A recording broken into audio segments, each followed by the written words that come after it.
Hey, I'm Alex Radcliffe from Board Game Co, and this is To Back or Not to Back. We're going to be going over all the usual crowdfunding campaigns, diving into them, seeing and talking about, well, all the Kickstarters, the game founds, and one backer kit as well this week. Now, I will be trying something slightly new this week, which is I'm going to try to talk a drop slower this video. A drop slower only because the past several weeks I've gotten more comments that I'm talking faster than normal, so I'm going to try to tune it back a bit. Feedback welcome, I guess. First of all, whether I'm successful or not. By the time I dive into this, it may be too late. But secondly, the problem is, because I talk fast most of the time, I get the occasional question and comment about, do I mind slowing it down a bit? But if I talk slower, the interesting question is, do I get people asking me to speed it up a bit? We'll see. We'll find out. But let's go ahead and dive into it. Starting off the bat, as usual, in this To Back or Not to Back. Oh, and by the way, before we go too heavily into it, next week I will be out of town. There will not be a To Back or Not to Back. Instead, I'll be doing a video on 10 Kickstarters I wish I would have backed, with caveats and all that stuff. But let's go ahead and dive into this, starting off the bat with our usual Cult of the Now. Over on Game Nerds, we have Beast available for pre-order. This thing is finally opened up, and this is Beast, which is by Pegasus Spill. Oh my god, I'm only just noticing this. Pegasus Spill picked up Beast? Good for them, good for them. This is, I mean, Beast is a fantastic game. I've talked about it before. I'm very excited for the final copy of it.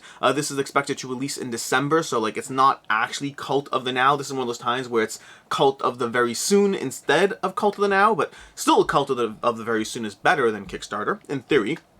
But for $45 right now, you can pre-order Beast, a fantastic game that I highly recommend. I'm not sure which game I like more, Mind Management or Beast. I'll need to check out the final retail copy of Beast, or, well, final copy of Beast to find out. But overall, Beast is a game that I thoroughly enjoy, thoroughly recommend, and it's a game that's available in like 3 months instead of available a year and a half down the road, and waiting for reviews and this and all that stuff, although technically today's Cult of the Now really is Cult of the Very Soon. It's a little bit of a tangent. I probably should skip pre-orders. It defeats the point of Cult of the Now.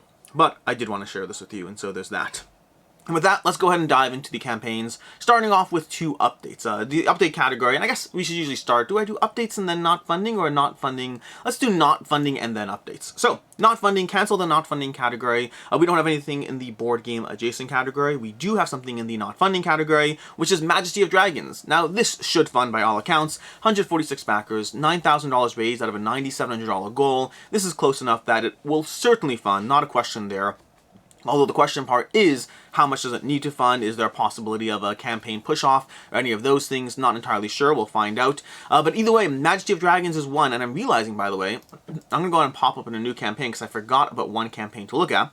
But Majesty of Dragons is a game that I highly recommend. This game. I really enjoyed this one. This is a 2-player back and forth game which you're trying to collect sets of dragons. You're trying to gather sets of dragons to be mindful of a few different victory conditions in the game. There are ways you can try to win with having 5 prestige dragons, I think they're called. I don't remember exactly. You can take down your opponent by actually fighting them and dealing damage to them. You can gather various points of your actual tokens. There's like 5 different ways to win the game, and the game is about a challenge of trying to figure out what you're going to spend your resources on, which dragons you're going to buy, when you're going to attack, when you're going to hold off. Overall, I really enjoyed this one. It's a solid game. I just think it's worth checking out if you like this style of 2-player head-to-head games. Copies are available for roughly $32, it looks like, and then for $57 for the Art and Majesty if you want the rule book as well, the lore book as all, the art and lore book as well. But that is Majesty of Dragons. That's the not funding category. This likely will fund, we'll see. But either way, moving on to the next one, which I have to take a look at. This one was Friends. Let's see, Friends Best. This one that Magical Friends, I think it was called. Magical Friends and How to Summon Them. Here we go. I knew there was a campaign I missed. This is another one that's in the almost about to fund category. This is a relaunch. This is one that was on Kickstarter, but you know, now it's over here. I mean, it's on Kickstarter a second time. This is a relaunch. This is a easy to learn, tricky to win strategy game. I mean, those are just keywords, but this is a racing game that kind of felt like a combination of El Grande and Small World, although I should caution you, El Grande is fantastic, and this is good, but it's not El Grande level good. I don't want to use buzzwords about amazing games and then hold you up to that standard over here. But Magical Friends is a game that has the race combinations of Small World, in which you're combining different things to try to figure out the combination of abilities you can utilize as you work on this racing game. And it is a racing game. It's a game about racing your tribes to the, not your tribes, your races, your creatures, to the magical inn at the end, where you'll all share in a drink or whatnot. but it's also a game which you're trying to use an El Grande style of utilizing your cards to predict turn order and whatnot, and try to bid for the various things that you want first. And overall, it's one that I thoroughly enjoyed. I thought it was a very solid game. This is one I reviewed the original game way back in the day. This is well, not way back in the day, like, I don't know, 6 months ago or whatever it was. And this is now relaunching on Kickstarter over here. Still not funded yet. Again, this likely will fund. Same thing with Majesty of Dragons. It's not a question of whether it'll fund. It's a question of whether that's enough, or whether that's enough to cross the finish line for them. But Magical Friends and How to Summon Them. A racing game that is a solid game. If you like Small World, this is one that's worth checking out.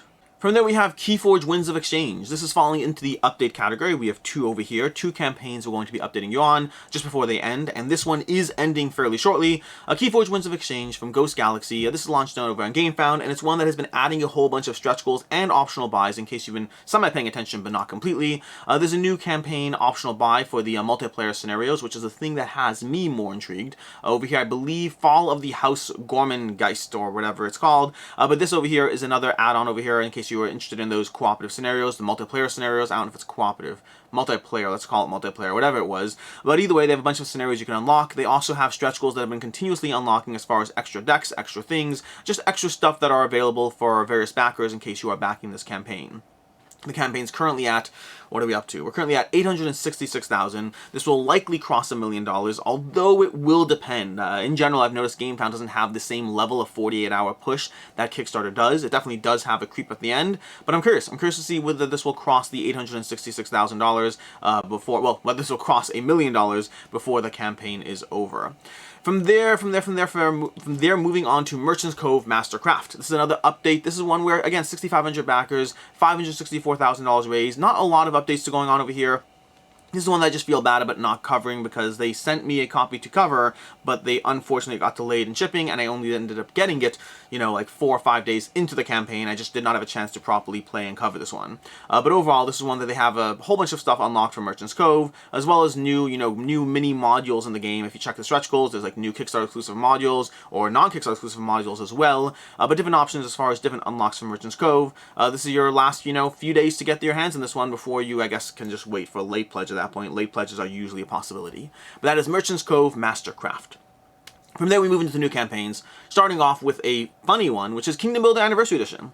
Kingdom Builder Anniversary Edition from Queen Games, 310 backers, and if you're confused as to why this game exists, don't worry, they got you covered in the FAQ, because recently on Kickstarter, they had the Empire Edition.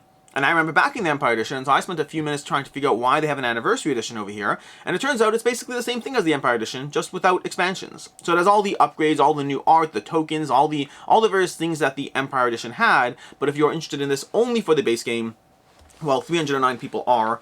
This is one where, again, I'm kind of in the weird category where, not necessarily a weird category, but I kind of fit into the category of if you're willing to pay for an upgraded, amazing version of Kingdom Builder, don't you want all the expansions as well? But perhaps not, because 309 people are interested in this one, or, technically speaking, 309 people may have just only seen this one and don't really realize that there's another opportunity, or missed out on the other opportunity, or whatever number of different reasons there are. But this is an upgraded version of Kingdom Builder. Available for $85 for the game, for the early bird over there. It looks like they have one available at the moment of this filming, which means technically that could be gone in any minute. And then you'll have to be at the $90 level, and then the $100 level, with different options to go ahead and get your hands on this upgraded version of Kingdom Builder. As far as should you back it, should you not, will it hold its value? Short version on this one is likely not so much. It depends, because these deluxeified games, especially with something like Kingdom Builder, is a little harder to justify, is a little harder to question, but this one falls into a weird category. If you watched my coverage of the Empire Edition, I actually thought the Empire Edition was likely to be somewhat par on holding its value. I think this one is likely to be slightly less because of the fact that it falls into that weirder middle ground of being a deluxeified version of the base game, but not having everything. So it kind of appeals to a middle category of person that wants some but not all of the everything, which is usually a bit harder to find. Also, the price point comparable to the content. I think the Empire Edition had a better price point comparable to the content, especially when you factor in all the expansions that were added there, as opposed to this one is a bigger just initial gap overall. But yeah, could go either way, but this is a Kingdom Builder from Queen Games. Moving on to Dungeon Universalis New Challenges expansion and reprint. 2,000 backers, $208,000 raised, 11 days to go. Dungeon Universalis New Challenges is, well, the expansion. It's the third Kickstarter for Dungeon Universalis, and it gives you the first expansion, or the first, like, big box. I guess technically they had multiple expansions. This is the New Challenges expansion over here, and Dungeon Universalis is a game that you should absolutely be paying attention to because of the fact that it has an 8.9 on Board Game Geek, which in and of itself is not a big deal. But if you search on BoardGameGeek for games that have an 8.9 or higher, that have at least 700 ratings, because this has 731 ratings, and if you ignore expansions and stuff like that, there's like 2 games that hit that high, and Dungeon Universalis is one of them. In other words, Dungeon Universalis is like one of the highest rated games on BoardGameGeek, depending on what metric you're using. It doesn't have the degree of ratings that a game like Gloomhaven does, or a game like Ark Nova has. It doesn't have that wide breadth of accessibility. But in terms of a game that is well vetted and well loved by the community, if this is your genre, this is a game you should be paying attention to, because this is incredibly well rated. Now, it's also, the keywords there are, if this is your genre, because this is a dungeon crawling game in the vein of D&D, with giving you a ton of content. Like, all these things over here are the things to pay attention to, like, you know, solo, co-op, competitive, all those options, 1-6 players, replayability, tactical combat, real exploration, gives you a game and a framework system to work whatever you want around it. This game is incredibly loved and respected by people who want this genre of game. It does seem to fall into the category of more older school dungeon crawlers, in the sense of like lots of dice rolling and checking and testing, and a little less, you know, a Gloomhaven style of combat dungeon crawler, where there's more deterministic combat with card play and things like that. So this definitely falls into that genre. Make sure, again, you have to make sure you're the target audience for this, but if you are the target audience for this, this is a well-loved game, like a well-loved game. An 8.9 with 700 ratings, again, that puts this as one of the highest rated games on BoardGameGeek. If you're looking at rating alone and you're ignoring people who have like 7 ratings, this is up there. This is definitely up there. Overall, as far as the pledge levels, a bunch of options. There's the new content for €65. There's going to be the €85 for the Dungeon Universalis core box, €95 for the new challenges plus tiles plus standees, €225 for the Lord of Dungeon Universalis, and €343 for the all-in. I didn't say it was cheap. I just said it was very good. But that said, that's Dungeon Universalis. As far as should you back it, should you not, overall, the previous games seem to have mostly held their value. This is one that tends to be available doing the Kickstarter and not much otherwise, which does mean that if you want this one, your opportunity is now, secondhand market, or waiting till the next Kickstarter. So if you want this one, I would encourage you checking this one out. It's a Kickstarter exclusive, all that stuff. Wait for the next Kickstarter, or pick it up in the secondhand market for probably a premium, or get this one over here. And that's Dungeon Universalis. Next up, we have the Core Connection Nabla Conspiracy from Japanime Games. 108 backers, $11,000 raised. Core Connection Nabla Conspiracy is the next, I think it's the 3rd one in the Core Connection system. This is a deck building game which you're going to be leveling up your not mechs, your things or something. You're leveling up your pilots, your different pilots and robots. You're leveling them up by playing cards. Basic deck builder that seems to be like in the vein of the Dominion style deck builders. You try to figure out how to level up, play your cards, and just like, you know, go through a deck building experience over here. The game is standalone over here, so if you go look at the rewards, we have the Brutal Barrage, which is the new base game, new expansion, and the setup. We have the Simple Skirmish for $40, and then we have Advancing Aggression, which gives you both new titles. So there's a few new options over here. There's 2 new titles in the line of line games here. We have the Nabla Conspiracy, The Rise of Atlantis. We have Jade Judgment. We have Titans Unleashed. A bunch of options for Core Connection over here. But this is one that overall, looking on BoardGameGeek, it's rated decently without being amazing. I think it's a 6.9 on BoardGameGeek. And it's one that is a lighter deck builder, not lighter deck, I shouldn't say lighter. It's a more standardized deck building experience with a specific theme on top of it. That is Core Connection. Moving on to Kingdoms Come Deliverance, the board game by BoardCubator. 1,800 backers, €287,000 raised, 12 days left. This is one which I will have coverage on for the game itself, and it's one that I've been delayed on this one just because of the sheer amount of things that I've been backlogged on in terms of just so many Kickstarters launching and all that, plus that combined with getting strep for like a week certainly slowed me down a bit. But overall, this is a game where I would say, and I'll have a review on this one, but the spoiler, first impressions I should say, because of the nature of what the game is, but I will say that if you are looking at this game, and if you are not pulled in by how it looks, then understand that I was in the same camp as you until I actually sat down and played it. I highly recommend checking out my review, my coverage of it when it goes up. I don't know exactly when it's going up, but it will be before the campaign ends in 12 days. But this is one where the testimonial I gave them a few days ago is this is possibly the most immersive board game experience I've had, period. I think it is. Like, I have to think through, there's definitely comparable games out there, but if I'm trying to be critical, I think this is the most immersive board game experience I've had. It is absolutely an app-driven game. It's an app-driven game. It's a low fantasy. You need no dragons and magic and all that stuff. But it's one that immerses you into, and it's all based on the video game, the Kingdoms Come Deliverance. But it's one that immerses you into this world, into this universe, and it does so with an incredibly well done app in terms of the voice acting, the sound effects, the immersion, and it does so on such a micro level in the sense that you are going to be interacting with minor little stories in ways that you really feel you have an impact on people's lives in this experience as you wander from village to village, as you engage in the encounters and scenarios you're going through, but as you make decisions around the people you encounter. And like the world branches and changes around you and has actual real consequences to everything you're doing. This is an incredibly well done game. An incredibly well done game that, again, speaking for myself and perhaps only for myself, visually, this all is not my go-to style. None of this is my go-to style, and low fantasy is not my thing. I prefer my dragons and my magic and my orcs and my goblins and my flaming spells and all that stuff. This doesn't have any of that, but it works. It works incredibly well.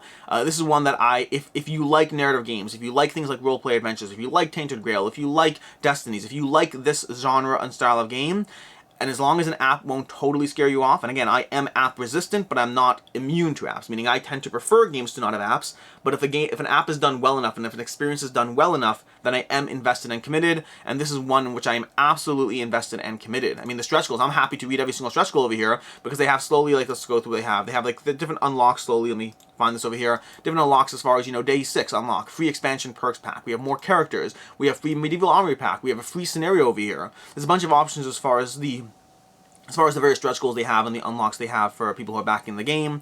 This is one that is, I want all the content they'll give. I want absolutely all the content they'll give. As far as rewards, you have 2 options, and this is where the game is not cheap. That's the problem. Combine the fact that the game is 130 to 180 euro, combined with how the game looks, which with my own personal bias is that it looks less exciting than some other titles, and that's why I think that you have 20,000 people following the campaign and only 1,800 backing it. But I highly encourage you check this one out if you are in any way interested. I don't know if you need the miniatures. They're nice to have. I mean, you'll have the base character miniatures, but the extra miniatures for all the people around you, I don't know how badly you need it. I'd have to play the game significantly more than the scenario we got access to in the prototype to be able to talk about how much they really impact the experience as opposed to having a standee. Some miniatures are on the board for a turn or two. Some miniatures stick around a little longer. I think it's nice to have them, but I also don't love the miniature design. Again, the aesthetic of the game is only okay to me. It's everything else about the game that I really love and enjoy. But that's Kingdom Come Deliverance. It's going to run you 130 euro or 180 euro. It's a solid game. It's not meant to be review territory. You can watch my review when it does pop up, but it's a solid game. From there we have 9 Dice Kingdom, a rolling and coloring game for only $3, apparently. This is a cheaper roll and write than usual, not the $5 title, but the $3 title. This is from the same people who did 9 Minute Kingdom.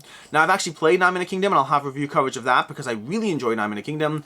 Although, despite that, I will say 9 Dice Kingdom is not pulling me in quite as much. 170 backers, $510. This is a print-and-play roll. This is a print-and-play game, so it's a print-and-play experience. You're not getting anything physical. You're just getting, well, not just getting, you're getting this over here.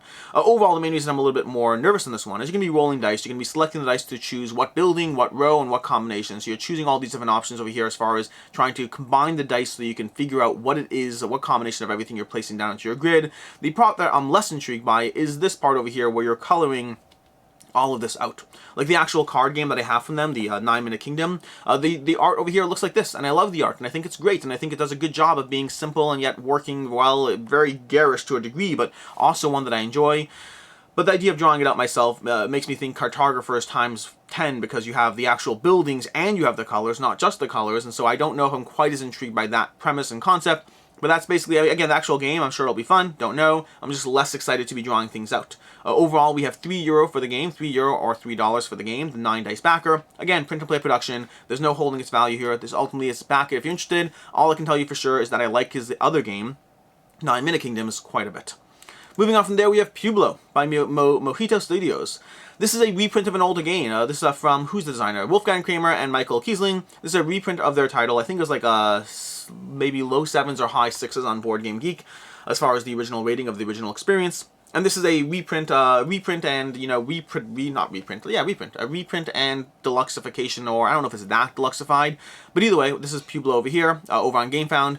60-minute game, 2 to 4 players. This is a game of trying to place your pieces and then moving the token around the board, trying to ensure that you are not in line of sight as much as possible. So you're trying to hide your things within the grid and scoring points based on how well you hide your stuff in the grid. Looks like a fun little abstract game. So obviously from the same designers as Azul. Overall, looks fun, looks compelling. Don't know exactly where it is. I think it's a lighter in terms of the overall appeal of where it's heading. And again, there's an original game, so you can check out the ratings on the original title and see if it's a game that looks like it's for you or not. We have Every Game is Awesome. We have Pueblo Overview. Again, this is going to be older content around the game. Price point on this one's going to run you $35 for the game. We're still in the early bird option over here. It looks like you can still do that. I don't know exactly what the criteria for the early bird is as far as limited or not. Are they limited to 300 pounds? I don't know exactly what's limited over here, because we have this available and this available. Looks like you got collectible postcards signed by the designers. But that's what you have as far as the game. That's Pueblo. A few other options as far as extras you can get: wooden upgrade kits, a turntable, deluxified bags, things like that, as well as possibly getting your hands on the Lost Code or Cleopatra from their previous campaigns, from previous games from this publisher. And that is going to be Pueblo over on GameFound. 8 inch 6 backers, $40,000 raised, 14 days left to go. From there we have Fateforge Chronicles of Kaan from Mighty Board Games.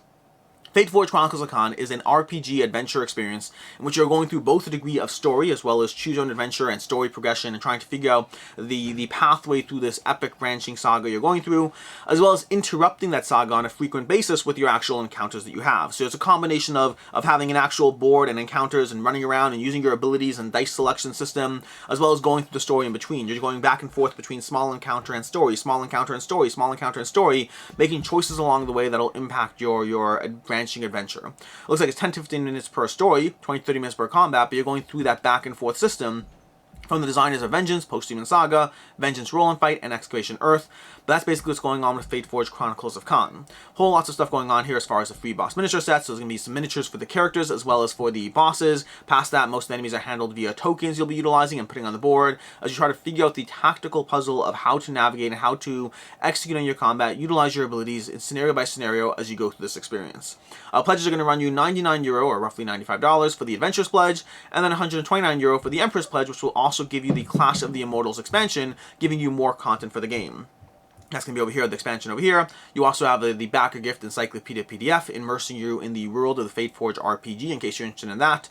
We have pledge levels. We covered the pledge levels already, and we have the Merchant's Pledge, which is for retailers, and that's basically what's going on as far as the actual gameplay. So again, a back and forth between adventures, between there's difficulty modes. This is worth mentioning because in my review and my coverage, my first impressions of the game, I talked about the difficulty aspect, and that's something that they've been looking into in terms of giving you extra ways to make the game more or less difficult as far as the way you'll communicate in the experience, how much communication you'll have, when you'll communicate, things like that, to make the experience feel more tactically like a combat-driven thing, as opposed to actually talking out every single action. So how that combat is handled as far as making it feel, more or less in the moment as far as a real type of combat with a degree of just, freneticness of combat. As far as should you back it, should you not, that's always a little harder to determine with games like this. Games coming in at a $100 price point, $150 price point, and then the amount of content is always a question, and more it's becoming a crowded genre. It's always a bit harder to tell which ones will and won't pull, which ones will and won't make it, so to speak, and which ones will and won't have that aftermarket demand. Right now, with 1,100 backers on the campaign, this one's doing well, but not amazingly well. It's certainly funded, it's certainly doing a good job. There's certainly a demand for it. The question ultimately is, how will this hold up in the second-hand market? I would argue that it's likely going to be comparable to the price point, meaning one that is a relatively safe back, but also very much in the more category of being an unknown with just a lot of guesswork around it. This is also true recently for, what was the game recently? There's a game recently, Kinfire Chronicles had the same problem. High price point relative to content. How much isn't going to be demand down the road?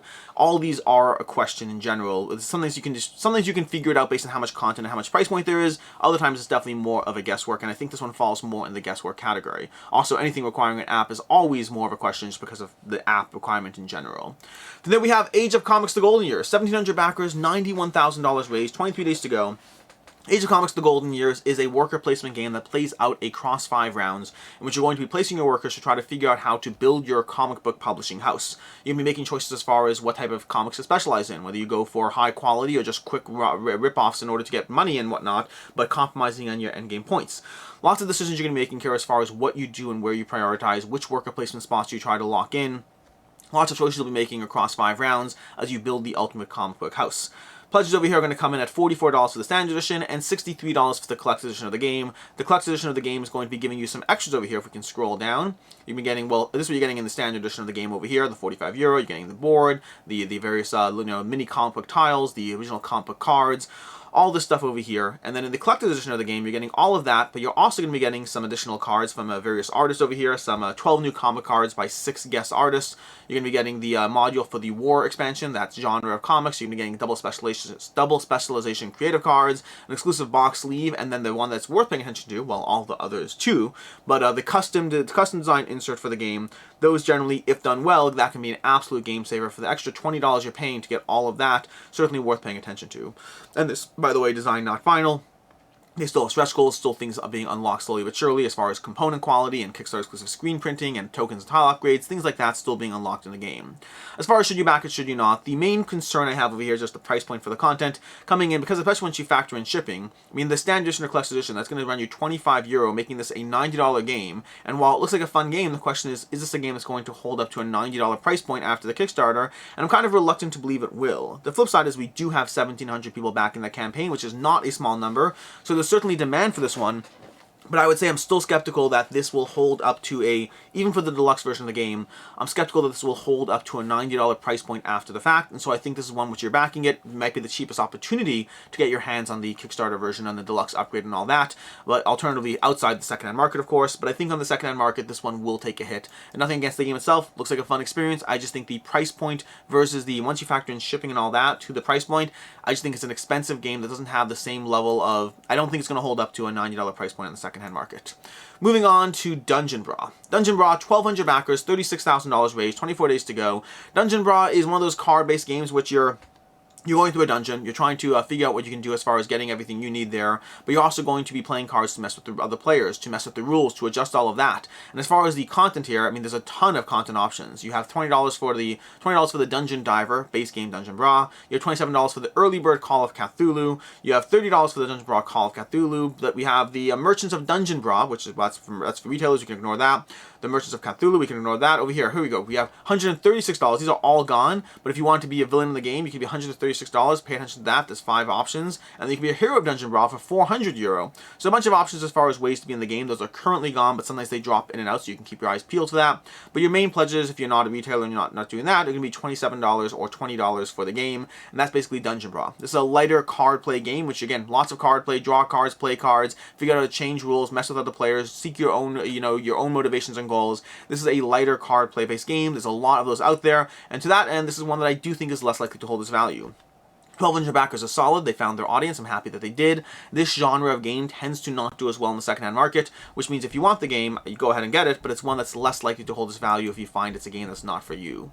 Moving on to Cookie Run Kingdom, the board game. I feel like there should be two semicolons, like Cookie Run Kingdom and then Cookie Run Kingdom dash the board game. That should be it. Cookie Run Kingdom dash the board game. That's what it should say, I think, probably. 541 backers, $38,000 raised, 25 days to go. This is my first time creator, and the video, by the way, the video is very disjointed. A lot of fun little moments in it, but very disjointed in the overall feeling. It felt like it cuts from like the app to the board game to the other random cutscenes. The whole thing felt like a very disjointed video. Like good production quality, just didn't feel like a flowing story or narrative. This is based on the app, seemingly, developed by Jumbo Games, and this is one in which there's going to be a degree of worker placement, of building out your city, of attacking other players, of figuring out all of that. It looks to be on the lighter side, which makes sense. It is appealing to the target audience of the app itself, which means it's going to be on the lighter side almost by default, which also, combined with being their first creative game, also means that it's likely to be one that doesn't really hold its value. $39 for the single award over here, and then everything else is just getting more copies of the game. So it's going to run you $39 for the game, and they don't really talk about much about as far as what's exclusive, what's not exclusive. We currently have 540 backers, which means there is going to be a limited degree of how available this game is. Will we see past the fact, after the fact availability? That's definitely a question. But overall, this is one that I think that I would be hesitant to back this if you're not someone who's a fan of the app. I just think it's likely, and this is a guesswork to be sure, it could absolutely be the best game ever, but I think the target audience for this game kind of defines the target audience as also not being someone like myself, and so I think this is one that, well, not because of me alone, but I think in general, the genre and audience that it is, makes this one that's less likely to hold its value, and probably should be passed on unless you're a fan of the app. Moving on, and lastly, to Daybreak. Daybreak over on BackerKit. This is a big one over here. $258,000 raised, 5,000 backers, 25 days left to go, and this is one that we'll definitely be touching upon in an update because I certainly still have questions. Daybreak is designed by Matt Leacock, the designer of Pandemic, and has a whole bunch of stuff going on. Matt Leacock, Matteo Menapes. This is a game of trying to build a game around the nature of being sustainable, being environmentally sustainable, as we're generating more and more resources that can't be consumed by the actual trees and generating everything else, and we're so over generating on Earth. You're trying to build projects that will enable us to actually be environmentally sustainable. Now, this is a game and a genre. This is a genre that has been done here and there before, but in general, I've always been a little bit concerned that they are being done in a way that is message first and game second. Meaning, in other words, it might be an okay game, but if the message is trying to focus on environmentally sustainable, and that's the main reason to create it, as opposed to creating a good game, that always has me a little hesitant that, like, what's the goal or motivation here, and is it going to be a game that holds up or not? This one, on the other hand, between being designed by Matt Leacock, as well as the fact that if you look at the sheer number of testimonials from other notable people in the board game space, like, it's just, I mean, you can just scroll through the page and you'll find testimonial after testimonial from a variety of people, anyone from Elizabeth Hargrave to Tom Lehman to Dale Yu to Rob Davio, person after person talking about the game and just giving a testimonial after testimonial, which is a big deal. That means this is one that I think is more likely to be a good game, which has me very intrigued by it, especially because it's from the creator of Pandemic, which is a game that I've generally loved for a long time, especially Pandemic Legacy, which is my favorite version of the game. But overall, this is one that it's about that sustainability. It's about trying to improve things. It's about a card system. You can be chaining symbols on your cards, trying to build a better action economy by matching symbols in the game. Going through the projects and the crises. There's a lot going on here, and it looks like it could be a very good game. I do wish it looked better. Now, obviously, it's a matter of personal taste. I don't love the way the game looks at all. I'm very intrigued. I intend to pick it up at some point because I want to try it out, but I just don't love the overall aesthetic of the game. And this is from CMYK Games, by the way, who've done... I believe they took over Quacks of Quedlinburg. They've done The Fuzzies. They've done... some other games. They've done a bunch of games over there, but this is the first one over on BackerKit. And this is one that, yeah, I'm very intrigued. I don't love the art, but I'm very intrigued in the actual game. And the reason we'll be talking about it more later is because, as far as should you back or should you not, I can't give you a reason at all.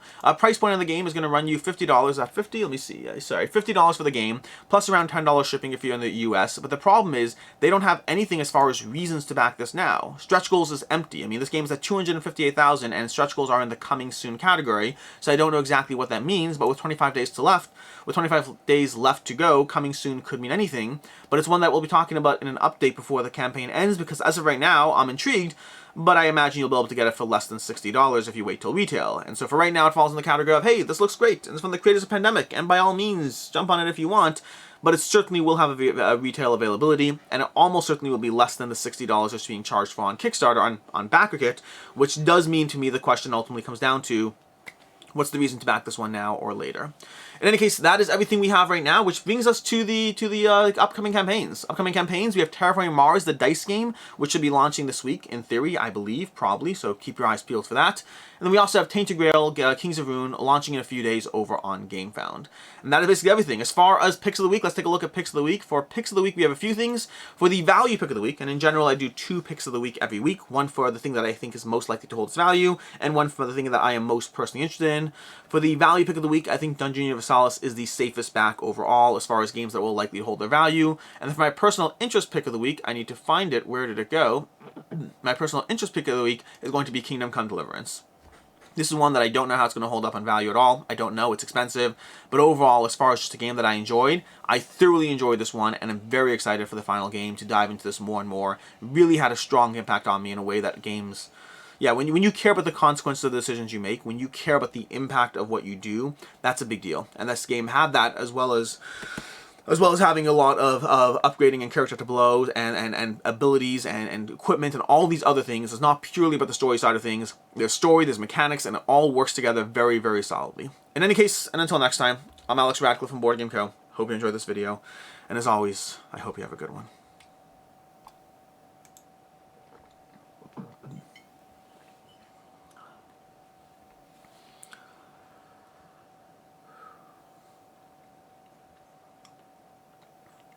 When people are sad, I usually let them color in my tattoos.